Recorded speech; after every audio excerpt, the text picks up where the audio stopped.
when a situation where you find that a look at the same, not necessarily tribal or regional. but I have said that.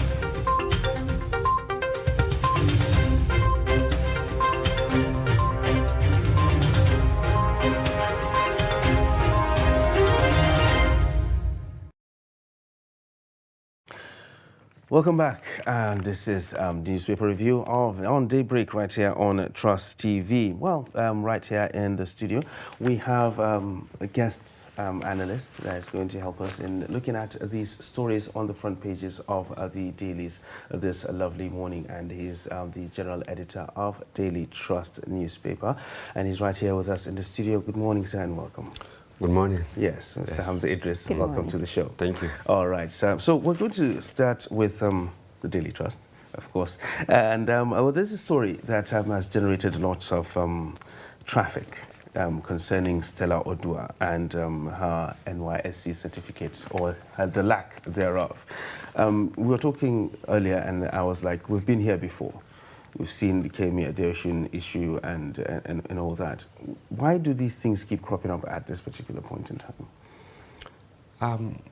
There was a late famous politician in the Southwest who said, anybody who wants to know the first boyfriend of his mother should join politics. Yes, so it's the most desperate moment for politicians. And that is why you see them excavating every other thing that will undermine opponents and whatever. But it is good for democracy because people tend to go away with indiscretions for a very long time. You can see she was one of the famous ministers of the previous administration. And then a senator. Recently, she defected to PDP after defecting from PDP to APC, which is part of the desperation of politicians. But you can see, while she was doing her best to remain in the political scene, other people, were not really sleeping. So they now found out that she did not serve. And then they wrote a petition to NYSC. And then in their wisdom, they confirmed that, of course, she was mobilized for service, but immediately after attending the orientation in Lagos, she absconded, probably out of desperation to achieve something. Yeah, but there is no shortcut to success. But she got away with it for 40 years. Yes, that is how, but you see, the end justifies the means. It's not how successful you are at the beginning, but the most important thing is how you end. Yeah, truly. Yes, people should crave to end very well. Yeah, and that is why there is no shortcut to success. But isn't this an indictment on our screening process when it comes to ministerial nominees and all that? Because we know that lots of rancor it's been kicked up whenever ministerial nominees are sent to the Senate and with screenings and hearings and all that. How do they scale through these things if the process is actually there? Our processes are extremely weak. Yes, if you like, you can get affidavit like 100 today. 100 affidavits, because the system is not synchronized. And it's so simple that with your 50 naira or 500 naira, you can walk to any magistrate court or high court. You go to the registry and say that, okay, I lost my documents. Yes, sometimes they will just tell you to maybe bring newspaper publication, which is so cheap to get the newspaper publication, 2,000, 3,000. You now put in the pages of the newspaper that, okay, I have lost my document. Now, if you get to the court, they use that as evidence, because you have told the world. And then we're also not careful, citizens, because if you now monitor the newspapers and you see somebody trying to circumvent the process, the expectation is that you should raise the alarm. But people don't care. Even newspapers don't care, very few. I know we are an exception. That for you for us to print that you lost your document, you have to present some concrete evidences, that we will keep in the event that, because this is not the end of the case now. She will be dragged to court for what? For shortchanging Nigeria. Most likely, the judges will ask her to refund all what she was paid, throughout the years, she walked on, false path. Well, that's quite a challenge, I must say, right?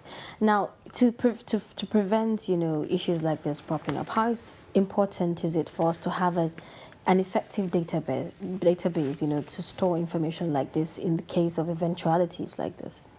We should spend a lot, because there is nothing as good as record. If you have good record and people know that you can uncover their indiscretions, as I said earlier, people will try to do the right thing. You can imagine, what is there? 1 year to serve, and then you get it for the rest of your life. But some people feel that they can just jump the process. And Nigerians are now becoming wiser.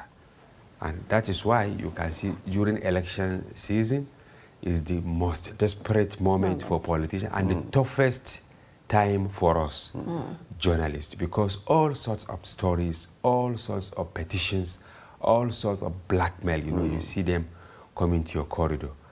And some people, in fact, they just want something in the newspaper, just a line, and that is it. So if you are not careful, even in the media, you end up being in trouble, because the politicians are ready to do whatever you can think of. Because some, if they miss the moment, meaning for the next 4 years, they will be in the backseat. Exactly. Yes. Well, to deviate a little bit from the headlines, to touch on a little bit of what you just said right now, because we discussed this earlier, there's such a deluge of information coming from different sources. How can you be able to sift through and actually get the facts? Because you just said right now, journalists need to be careful so that we don't get into trouble by what we report. How do we ensure that we actually get the facts straight? Because the information is just overwhelming. One, we read a lot. And then we have multiple layers of verification. Any story from whoever, just receive it with the highest level of suspicion. Because the terrible stories, if I use this word, comes from unsuspected quarters. You see people use so much trust over the years, but simply because they want to achieve something, they now dump a certain story. They will just tell you, are you aware? Mr. ABC, a few days ago, somebody told us that Buhari has endorsed somebody. And this person is very credible. You see, so we had to ask. Then later, another person now said, no, that one of the political parties, they have narrowed on 2 people. So ordinarily, one can even lead a paper because of the source. Exactly. But you just ask question, and then the next morning, if they didn't see the story, they will not even call you because they know you have done your diligent work. Right. So reporters must look at every story with high level of suspicion from whoever it comes, so that at least you verify it from 3 sources, independent sources. And I think this is not time for breaking stories. Right. Yes, because you will end up breaking your neck. Yeah, if you think that you can just go and then defeat any other person. Get it right. Try and become the medium of verification. What do I mean? Let people read the junk in any other place, but let them come to you to verify the story. So even if you are the last, but you got it right, meaning you have carried the day. Yes. Because we've actually had lots of headline-making stories recently. Disinformation that has been coming through. Just like yesterday, the MFLA story that was everywhere, and then it turned out to be something else. Yes, many newspapers. The Nimasa Digi story, you understand? So it's everywhere. So it's actually, it's a tough time to be a journalist. In fact, sometimes, let me tell you, the purveyors of such stories, they know the peak hour. Like for the TV, they know you will go on air around 9. They will now call you around 8:55. Yeah, exactly. When you have less time to actually verify. Exactly. For the newspaper, you see them calling maybe around 11, 11:30. High-profile sources, they will just tell you that. Do you know that this is what happened? But I rather stay in the room maybe till 5 a.m. to get it right than. Yes, because certain stories, you cannot just apologize. People will not forgive you. Yeah, definitely. Sometimes when it already goes out and the damage has already been done. Yes. Really very interesting stories, I must say, on the Daily Trust newspaper. Now let's talk politics. We're seeing that Lamido's son, Uba, Bardi, Jajari, others pick tickets. Could you talk to us about the details? Very interesting. You see, most stories will come today, but so far, all these results are from PDP. Yes, it is the hour of high-profile politicking, and each story is a case study. Like in Jigawa, as you've seen, he is the son of the former governor. He's 39 years, and he defeated every other person. In fact, the last man standing before, who wanted to contest, got 0 votes at the venue of the. Yes, because Lamido stormed the stadium together with former governor Saminu Turaki. I don't know at what point, they aligned. No permanent enemy. Yeah, the kind of alliances we are seeing these days is appalling. Yes, people that you thought even in heaven they will not agree to see eye to eye. You see them now, eating from the same dish because they believe that there is no permanent enemy but permanent interest. Yes. So if they believe that once they come together they will get it, they just forget about this. We are always the victim. Exactly. We the journalists. I keep saying journalists because this is our time. Yes, you see force reaching out to you to undermine, their competitors. But at the end of the day, if you are not careful, you see them laughing at you. Exactly. And if you call on of them to complain, they will just laugh and say, it's politics. So please, don't worry. Now, in Benue, for instance, it was the speaker who got it. In Rivers, it's the accountant general. Wike kept all the contenders guessing up to the last moment. And then, before you know it, it was his accountant general. And you know why? Our politicians bring people that they are on the same page, even though they tend to tear the page the moment somewhere down the line. Yeah, but that's the thing. The pendulum swing. It always happens. Yes. But it still keeps repeating itself. Yeah. I bring this person because I think, okay, right now we're on the same page. Yes. And then somewhere down the line, there's a split. And it has happened so many times, but it still keeps happening. They refuse to learn lesson. Because they just want to get the power. They will say, okay, when we get there, we'll figure it out. We will sort it. But the most dramatic is in Bauchi.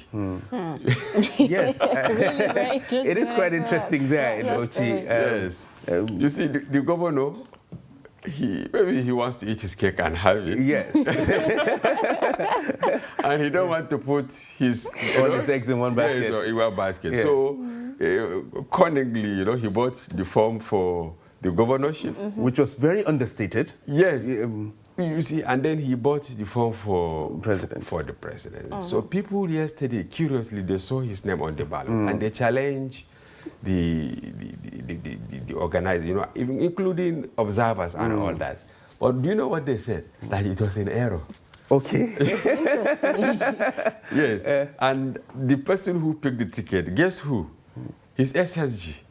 Okay. So, for those of us students of politics, we know that politicians keep tickets or buy tickets by proxy. Yes, I can assure you that if he's lucky to get the presidential ticket, fine. His SSG will become take the luckiest man, because he will most likely win, or he will be, But if he didn't get he'll come back to be. do you know what he will do? The SSG will say, no, after due consultation, So I've decided to to, and then if the opposition go to court, say, no, the man, he has been in the ballot, not on the ballot. So what do you do? And there is lacuna in the electoral template. Let me put it this way, because they didn't say that you shouldn't buy forms for two or three positions. So I think there is the need. We should keep learning. Maybe with time we will perfect what we have, the Electoral Act, the Constitution, and all that. I pray that maybe after this election season, the next National Assembly will now find a way of having a clause in the Electoral Act to say that maybe candidates should just go for one. Of course, there is good freedom of expression and all that, but sometimes you don't allow people to take you for a ride. Yes, because it affects the democracy, and it discourages people. It casts doubts on the integrity of a country. Exactly. Yes. Really so much, drama, I must say, in this political scene. So, since we're talking politics, what was your reaction when you saw the news of Peter Obi, withdrawing, from the PDP? More people will listen. I think we were here about 3-4 months. I told you that as the election hour approaches, you will keep seeing unusual things. But for students of politics, we know that things will keep happening. Politicians are so desperate. So when I saw him leaving the PDP, I think he saw the writing on the wall. Yes, we will not preempt them, but we know that there is high-profile networking to see that they win the presidency. And some are saying they want to bring the ticket to the north. I don't know. But you can see some of the aspirants now moving to other political parties. Yes. So Peter Obi is one of them. I think he feels, and he's one of the strong contenders from the south. Because if you said who do you think will make it from the south in PDP, if not second, he is the first. He's not even the third, in line. But probably he made consultations and all that and realized that it is not going to happen. So it's better to go to another platform. There are allegations. You can see yesterday we saw many photos, him with Konkoso, even though they said they were old photos, that the likelihood is that he will go to NNPP. Yes, look at it in Kano. Some House of Assembly member who shamelessly dumped PDP to go to NNPP. When they didn't get the ticket, what did they do? They came back. They castigated the NNPP and then went back to. There is no ideology. Yes, the desperation is the catchword now. They just want to get it without recourse to personal integrity, without recourse to what their original political party did to them. You see somebody after spending 10, 15 years, in a different political party, just, carpet crossing to another one, simply because he wants to retain his. Well, while we're on the issue of Peter Obi and moving to another different platform, so how do you see his chances now without the juggernaut of PDP behind him if he moves to another political party? He may win. I don't know. Because up to now, look at the ruling party. Yes. It's 4 days to the convention. But they didn't even screen their candidates. They have around 25 or 26, but they didn't screen them. PDP, they have around 15. you can see some after spending millions of naira to campaign. Because if you now check the accounts, what probably Peter Obi expended in the last 2 months, you will be shocked to see, okay, overnight I just leave, and then to go and start All over again. spending afresh. And this cast doubt on even election spending laws. Exactly. And then some, they move not because they feel they will win, but to make a point, and then probably to now bargain from position of strength. Most likely, now that he's moving to another platform, maybe the person who feels will get the ticket will still reach out to him that, okay, this is what we should do. Probably if I win, I make you minister or something else. There is nothing that cannot happen when it comes to negotiation and all that. Yes. Now, talking about election spending, we're seeing that supporters are launching a crowdfunding portal for Vice President Yemi Osinbajo. Where do you see this going? It is also an interesting thing. The story came late. Yesterday, we were asking questions. So, you know, Osinbajo, he always says that he doesn't have money, and he feels that Nigerians, in the story, the organizers said they feel that Nigerians should fund the election so that they can on-demand it. Yeah, we have a story where former INEC chairman, Professor Atahiru said, we are drilling towards plutocracy. Plutocracy, yes. And what does that mean? Meaning mandate for the rich. If you have the means, you now have your way. And obviously that is it. You can see many vibrant young people who wanted to vie for offices, unable to buy the forms. 100 million in APC, around 40 million or 50 million in PDP. Some have never seen such money. So I think it's another political game, maybe on the side of the vice president, to show that he doesn't have. Yes, and we'll interrogate, we'll ask questions. We'll see how the money will be raised. Because I remember that was how President Muhammadu Buhari also got his. You know, they even sold cats. Exactly. You know, the way people were selling vouchers, right, for the GSM. That was how people raised millions of naira for the president. They bought his form. I think he borrowed. Yeah, he borrowed. One of the season, and then the other one, Nigerians raised money and bought it for him. So Osinbajo also, at every point he says, I want to take over from where my boss will stop. So it's the same thing that we witness. So he's using the same template. Exactly, the same template. Yes. But do we envision seeing more of these cropping up for different other candidates as well? Let me tell aspirants? you, these politicians, do you know how much they spend in research?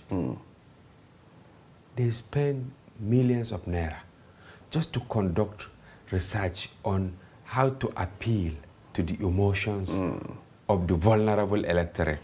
That's interesting. Yes, and they even deploy experts from all over the world. They bring them here, they keep them in hotels, just for them to observe the terrain, to see what they can quickly do to appeal to the electorate. As I said, gullible electorate, because in Nigeria you can easily change the thinking of people. Sometimes not necessarily using money, but by using emotions. Yes. So some of the serious contenders, they are really not sleeping. They are studying, they are conducting research, polls, mapping and graphing quietly. And wherever they see a window that will give them advantage, even if it is 1 inch, they explore it. Then the next day, they explore another angle. By doing that, meaning they are upping their game and then they are increasing their chances. So we'll continue to see this. I can assure you today, we'll see another one. Tomorrow we'll come to review the paper. Just like a movie, I was saying. It's the most interesting time now. Really very interesting stories there on the Daily Trust newspaper. Now, there's this one on the Leadership newspaper talking about train attack victims. Now, they're saying President Muhammadu Buhari should release the children of some of these terrorists to get their families back. Is this really an appeal, they should make, or are they just desperate? They are over 2 months now, right, in captivity, and the people there, the terrorists, they are using these people as human shield. Let me be frank with you. It's not that the federal government cannot bring them back. They know where they are. They are seeing them. But they don't want collateral damage because the terrorists, they are well kitted, they have sophisticated, but beyond that, they are using these people as human shield. In the art of war, there is this concept of using people as human shield. And if you use people, it means taking decision is beyond just one party. Yes, it entails international collaboration and all that, because the country might be accused of genocide or whatever. So they are being careful. And on the flip side, you can see the terrorists said that their young children were picked, and the only way to release these ones is when they release this. We have a story there. I personally interviewed the other woman. Yes, the pregnant woman. The pregnant woman. Yes, I met her. I interviewed her, and she explained that as far as she's concerned, as far as what she saw, the easiest channel is negotiation. Yes. Well, we've not seen much of that, have we? More.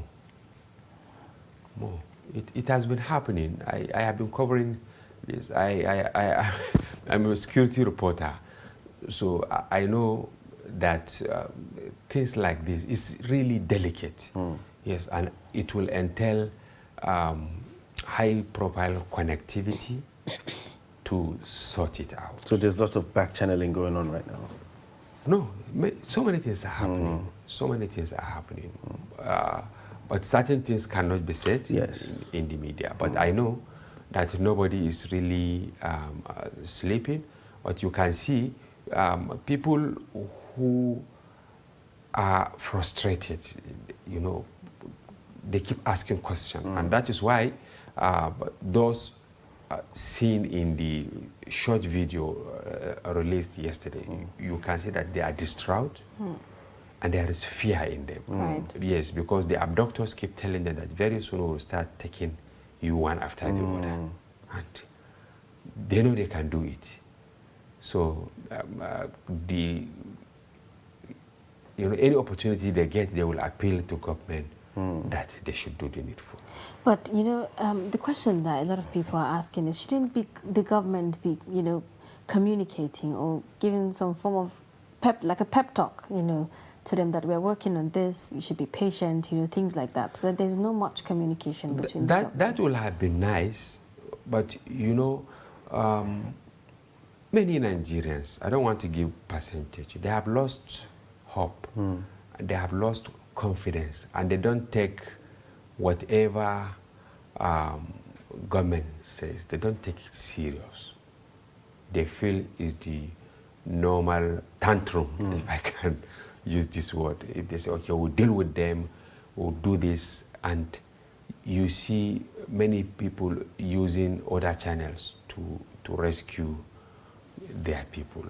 So government at national and subnational level, I think they also need to do a lot to revive their image. Because if they didn't revive their image, it will come to time when people will not even read anything. that comes from them. Well, Yes, that'll be a they deadly should be time. seen to act. Let me give you an instance. I was in the US 2013 at a newsroom doing internship in Pittsburgh, and that was when terrorists launched attack in Baga, that vicious attack in Baga, 2013. And there was another one in the US also. It was simultaneous. Now, that time, they said the president, suddenly they announced that the president will address the country. Do you know what happened? The newsroom froze. What do I mean? The editors, reporters, and whoever you can think of, cleaners, they all stopped what they were doing. To look at they the live went broadcast. to listen to the What the president. president had to say.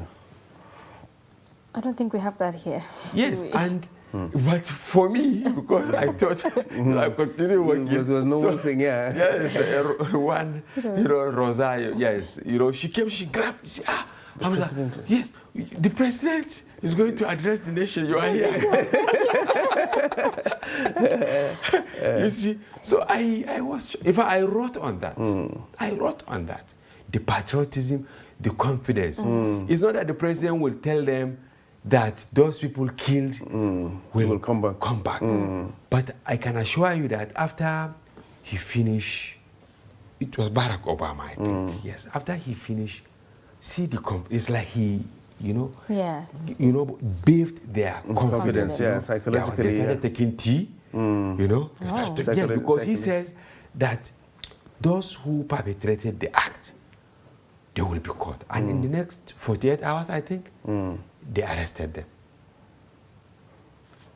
So, Well, in Nigeria, even when the national anthem is going on, we still go about our daily Doing your normal businesses. business. that is it. So I think we just have to change the narrative so that when we are talking, the people we are talking to should know that we are serious. What we are saying is from our heart. Right. Yes. But that's going to take a lot, won't it? Because, seriously, for a very long time, a lot of people discount whatever they see from the government. It's quickly discounted. I mean, like, if you ask somebody or you get a piece of information and you tell somebody, it's like, where did you hear it from? Said, oh, the president said it, or the media aide said it. I was like, leave those people. You understand? And that, even if it is true, that is the problem. So I think Is it serious? We can change. I can assure you that Nigeria, we have the potentials. We have the potential to turn things around. And we have the look, the citizens, over 190 million. I want to generalize that they understand. And if you look at it very well, Nigerians are not ambitious.